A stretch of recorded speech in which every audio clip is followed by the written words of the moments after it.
Hoy nos metemos de lleno en un tema que está en boca de todos, la inteligencia artificial. Pero no solo desde el punto de vista técnico, ¿sabes? Vamos a enfocarlo como una cuestión de, bueno, de soberanía, de quién tiene el control. Sobre todo pensando en esa gran parte del mundo que llamamos el sur global. Y para esta conversación tenemos como base un preprint académico, un estudio que, aunque no está publicado formalmente aún, ya está dando que hablar. El título lo dice casi todo, a inteligencia artificial en OSA, que se traduciría como la inteligencia artificial es nuestra. Y sigue, Caminos para soberanía tecnológica no subglobal. Ese título, claro, tiene amiga. Es un guiño directo clarísimo a aquel lema brasileño de los años 50, ¿te acuerdas? O petróleo en oso. Exacto, el petróleo es nuestro. Y esa es precisamente la analogía central del texto. Lo que argumenta es que, bueno, si el petróleo fue el recurso estratégico del siglo XX, Pues la IA lo es ahora, y en el 21. justo, y el problema que plantea el artículo, y es un problema gordo, es que hoy por hoy todo lo que necesita la IA, los datos, el software, la infraestructura física, los servidores, Ujú. está súper concentrado en el norte global. O sea que no es solo tecnología, es dependencia. Eso es, una nueva forma de dependencia. Y la pregunta clave que lanza el texto es, vale, ¿y cómo puede el sur global tomar las riendas de esto? ¿Cómo conseguir autonomía? Pues esa es nuestra misión hoy aquí. Vamos a desgranar este trabajo. Queremos entender bien su diagnóstico sobre la desigualdad tecnológica, ver qué consecuencias dice que tiene esta dependencia en la IA y, sobre todo, analizar las propuestas que hace para lograr una autonomía real. Venga, vamos a ello. El artículo empieza fuerte, con esa comparación histórica que mencionabas. Recuerda cómo en Brasil, cuando se quería crear Petrobras para explorar su propio petróleo, hubo toda una campaña diciendo que, bueno, que Brasil no tenía capacidad técnica. Sí, la narrativa de la incapacidad. Eso. Como diciendo, mirad, esto es muy complicado, dejádselo a las grandes empresas extranjeras, que ellas sí saben. Y claro, la pregunta es, no nos suena esa música hoy, pero con la tecnología digital y la IA, si lo piensas un segundo, ¿de dónde viene casi todo el software que usamos? Los sistemas operativos, las apps del móvil, las redes sociales, incluso la nube donde guardamos las cosas. Pues sí, la respuesta sigue siendo, de forma aplastante, el norte global. Estados Unidos a la cabeza y luego Europa, Asia Oriental. Y esta dependencia, como argumenta muy bien el texto, no es algo nuevo, ¿eh?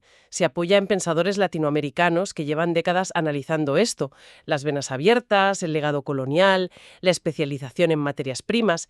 Es la continuación de patrones históricos. Recupera una idea muy potente de Milton Santos, el geógrafo brasileño, que la técnica no es neutra, es un instrumento de poder. ¿Y cómo se distribuye en el mundo? Pues perpetúa la marginación. Y también cita a Nelson Werneck Sodré, otro pensador brasileño que ya en los 60 avisaba: vender la idea de incapacidad técnica es un arma imperialista. Para mantener el control. Claro, te convenzo de que no puedes y así ni lo intentas. Es sutil, pero efectivo. Y el texto no se queda en la teoría, ¿verdad? Aporta datos concretos de esta brecha actual. Exacto, baja a la arena de los datos. Habla de la exclusión digital, que sigue ahí. Y no es solo no tener internet, ojo. Es como esa falta de acceso o un acceso malo y caro limita las capacidades de la gente, como diría Amartya Sen. Oportunidades de educación, de trabajo, de información. Vale, ¿y en qué se basa esa exclusión? ¿Infraestructura, por ejemplo? Por ejemplo, menciona datos de la UNESCO de hace poco. El 90% de los servidores mundiales están en Estados Unidos o Europa. Una barbaridad. Y si hablamos ya de infraestructura específica para IA, el desequilibrio es aún mayor. El texto calcula que el sur global tiene apenas un 5% de esa capacidad. Un 5%. Es una concentración geográfica tremenda. Brutal. Y a eso súmale la concentración de empresas. Cita análisis tipo Forbes que muestran que más de la mitad de las tecnológicas más grandes son de Estados Unidos. ¿Y empresas de Latinoamérica o África en esa lista? Pues testimoniales prácticamente no aparecen en las primeras posiciones. Y luego está la calidad y el coste, ¿no? Mencionabas antes el acceso malo y caro. Eso es. Pone el ejemplo de Brasil. Ha avanzado mucho, sí, pero las diferencias son enormes. Cita datos recientes del Banco Mundial, de la ITU. La velocidad en una ciudad puede ser 5 veces mayor que en el campo. Y el coste, para una familia media en Brasil, la banda ancha fija se lleva un porcentaje mayor de sus ingresos que en un país del norte. Eso es una barrera real. Entiendo.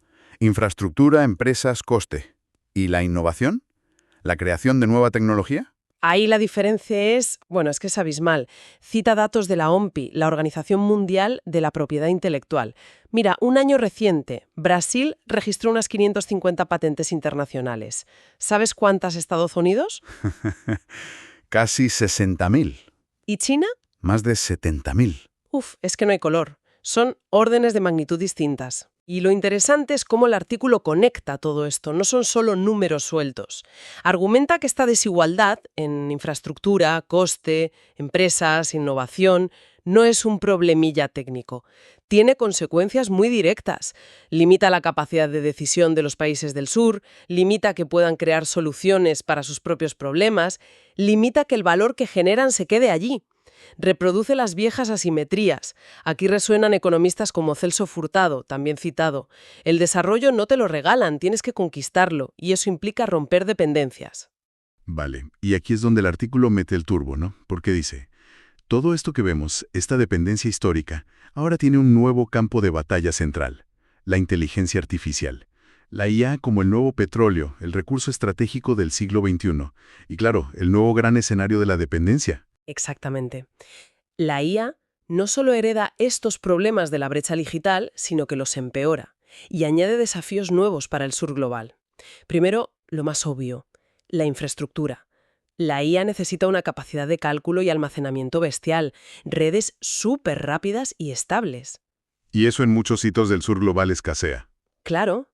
El texto pone ejemplos de Brasil. Muchas universidades públicas dependen de centros de datos externos, a menudo en el norte, porque no hay una infraestructura nacional potente y coordinada, o que solo un porcentaje pequeño de municipios tiene Internet de alta velocidad fiable de verdad, según el Banco Mundial. Vale, eso es el hardware, la parte física. Y el software, los modelos de IA en sí. Ahí entramos en otro terreno complicado: las barreras culturales y lingüísticas. El artículo cita informes, como el AI Index de Stanford, que muestran que la gran mayoría de los modelos de lenguaje grandes se entrenan con datos en inglés y reflejan la cultura y los sesgos de donde se crean, principalmente Estados Unidos. Con lo cual, funcionan peor en otros idiomas o contextos. No solo eso, es que perpetúan lo que Darcy Ribeiro, el antropólogo brasileño, llamaba la invisibilidad de las culturas periféricas. Tus problemas, tu visión del mundo, simplemente no están en la tecnología que cada vez usas más. Es una exclusión sutil, pero muy real. Entiendo.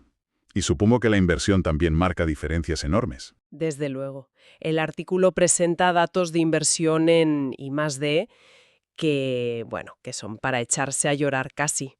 No solo el total, sino por habitante. Países como Israel, Estados Unidos, Corea del Sur invierten miles de dólares por persona al año en I+D. En Brasil, México, Argentina, estamos hablando de $100, a veces menos. 100 contra miles.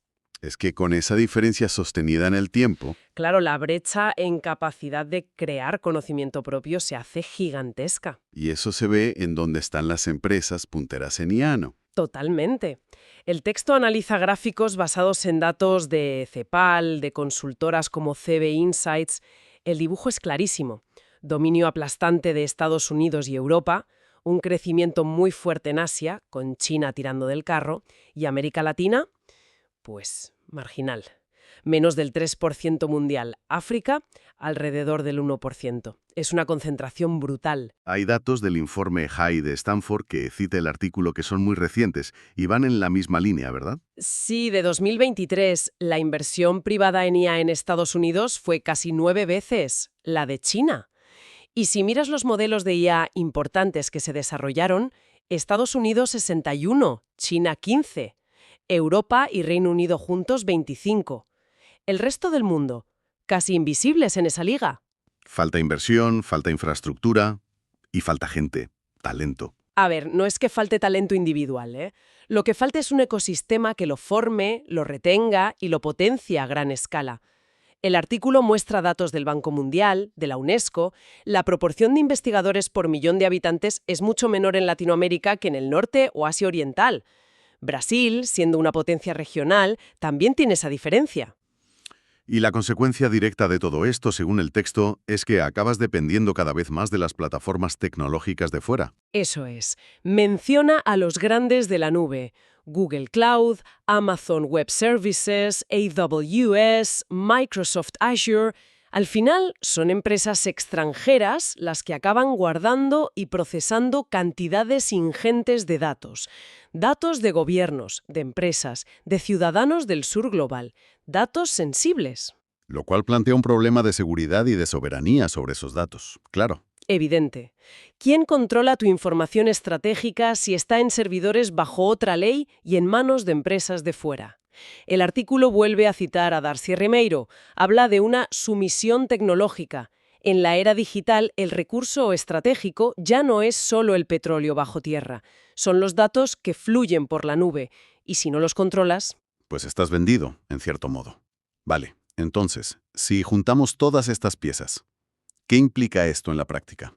¿Cuáles son las consecuencias reales de esta dependencia tecnológica en la era de la IA para el sur global, según el artículo? Pues el texto señala varias consecuencias bastante graves, que ya se notan o que irán a más si no se actúa. La primera, pierdes autonomía en sectores clave: sanidad, educación, seguridad nacional. Si las herramientas que usas son de fuera, controladas desde fuera, tus decisiones dependen de otros. Dependes de sus prioridades, de sus actualizaciones. Exacto. Segunda consecuencia, tus infraestructuras críticas son más vulnerables: redes de energía, transporte, comunicaciones. Al depender de tecnología importada, están más expuestas a fallos, a decisiones externas, incluso a ciberataques. El texto menciona informes del Foro Económico Mundial que ya alertaban del aumento de ciberataques en Latinoamérica, por ejemplo. Y la brecha digital de la que hablábamos, ¿la IA ayuda a cerrarla o la agranda? El riesgo, claro, es que la grande. La IA puede traer cosas buenísimas: educación personalizada, mejores diagnósticos médicos, optimizar la agricultura. Pero si solo llegan a los que ya tienen buena conexión, formación, dinero, pues la IA se convierte en un multiplicador de desigualdades. La exclusión digital sería aún peor. También se menciona un tema económico, ¿no? Una transferencia de riqueza. Sí, una sangría constante de valor desde el sur hacia el norte. Pagas por importar hardware carísimo, pagas licencias de software, pagas royalties por patentes. El artículo lo plantea de forma gráfica. ¿Cuántas toneladas de soja o de café cuesta pagar por el último móvil de gama alta o por usar una plataforma de IA hecha en Silicon Valley? Es la vieja historia del intercambio desigual, pero en versión digital. Exacto. Y por último, ligado a la innovación, se ponen barreras a que surjan alternativas locales. Si unas pocas megacorporaciones del norte tienen casi todas las patentes y la propiedad intelectual, es muy difícil competir. Para un emprendedor o investigador del sur es casi imposible desarrollar y vender tecnología propia, adaptada a su realidad. En ese contexto, se frena la innovación desde abajo. La verdad es que el diagnóstico pinta un panorama, bastante preocupante. Pero entiendo que el artículo no se queda solo en la queja, ¿no? Propone soluciones, caminos para construir esa soberanía que pide el título. Efectivamente, no es solo crítica, intenta ser constructivo. Propone varias líneas de acción. La primera es clave: políticas públicas, con decisión, con estrategia. Se inspira en la audacia que tuvo Brasil con el petróleo. Propone que los estados del sur inviertan fuerte en I+D local, en IA, con dinero público y objetivos claros. O sea, no esperar a que el mercado lo haga por arte de magia. Nada de eso. Y junto a la I+ y la C, incentivos para producir hardware y software localmente, recuperando ideas de Furtado sobre industrialización adaptada. Y un punto crucial: crear una regulación y una gobernanza de datos propia, soberana. Cita leyes como la LGPD de Brasil como un paso, pero dice que hay que ir más allá. Asegurar que los datos locales sirvan al desarrollo local y estén bajo control local o regional. Vale, políticas públicas. ¿Qué más? Educación. Fundamental.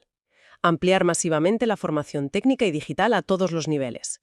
Menciona ejemplos a potenciar como programas de formación profesional tipo Pronatec o Senai en Brasil, pero adaptados a la IA, y asegurando que lleguen a todo el mundo. Lógico, necesitas gente que sepa crear y usar esa tecnología propia. Y la colaboración entre países. Otro pilar: cooperación sur-sur. El texto dice, y tiene sentido, que ningún país solo, ni siquiera los grandes, puede con este reto. Hay que crear o reforzar alianzas regionales. Menciona los BRICS, iniciativas en Sudamérica como Prosul, aunque con sus altibajos. La idea es compartir recursos, infraestructura, como superordenadores, datos, con privacidad, conocimiento, para crear soluciones juntos más adaptadas a sus realidades comunes. Sumar fuerzas para tener escala, ¿no? Justo. Y ligado a eso, la integración de redes de investigación. Conectar mejor universidades y centros de investigación dentro de cada país y entre países del sur. Pone como ejemplo bueno la Red Nacional de Enseñanza e Investigación, RNP, en Brasil. La idea es crear consorcios, facilitar intercambios de investigadores, estudiantes, construir un ecosistema científico propio y conectado. Mencionaste antes algo de sostenibilidad. Sí, el artículo lo ve como un eje importante. Que esta búsqueda de soberanía no sea a cualquier coste. Debe alinearse con proteger el medio ambiente y buscar justicia social. Pone ejemplos de cómo la IA puede ayudar a eso. El programa RenovaBio en Brasil para biocombustibles o usar IA para vigilar la Amazonía, como hace el CIPAM. Buscar la sinergia. Y algo que me parece central que el artículo recalca mucho. Esto no va solo de hacer chips o código. El objetivo final, dice, es construir una ciudadanía tecnológica, que los beneficios lleguen a todos, que empoderen a las comunidades, sobre todo a las más olvidadas. No es solo soberanía para el Estado, es inclusión y justicia para la gente. Queda clarísima la tesis central del trabajo, entonces. Lograr la soberanía tecnológica en IA no es un capricho, no es una opción más para el sur global. Lo presenta como un imperativo ético y estratégico. Una condición necesaria para poder decidir su futuro, un futuro más inclusivo, más sostenible. En el fondo, es una continuación de las luchas históricas por la justicia social y la equidad en el mundo. Exactamente. Y el artículo cierra volviendo la analogía del petróleo, pero dándole una vuelta de tuerca. Optimista, podríamos decir. Dice, el reto de la IA es enorme. Sí, comparable al del petróleo hace décadas. Pero la historia enseña que no es imposible. Recuerda cómo Brasil, contra todo pronóstico, desarrolló tecnología propia para sacar petróleo en aguas profundas, algo que las multinacionales decían que era imposible para ellos. Una demostración de que se puede, aunque sea difícil. Eso argumenta el texto, que la soberanía tecnológica se puede alcanzar con voluntad política y estrategia a largo plazo. La IA, concluye, es ese nuevo petróleo, ese recurso clave. Y cómo se gestione definirá las próximas décadas. Pues mira, para ir cerrando nuestra conversación de hoy y recogiendo un poco el guante que nos lanza este preprint, podríamos dejar una pregunta en el aire para quienes nos escuchan. Si aceptamos eso de que la dependencia tecnológica ha servido históricamente para mantener ciertas estructuras de poder, un cierto atraso planeado, como decía Ribeiro, ¿cómo se aseguran los países del sur global de que sus propias iniciativas de IA soberana no acaben creando, irónicamente, nuevas exclusiones o concentraciones de poder, pero esta vez dentro de sus fronteras o regiones? ¿Basta con tener la tecnología propia? ¿O hace falta también transformar más a fondo las estructuras sociales, económicas, políticas, que generan la desigualdad de base? O sea, ¿es la soberanía tecnológica un fin en sí misma? ¿O tiene que ser una herramienta dentro de un proyecto de emancipación social mucho más amplio? Ahí queda la reflexión.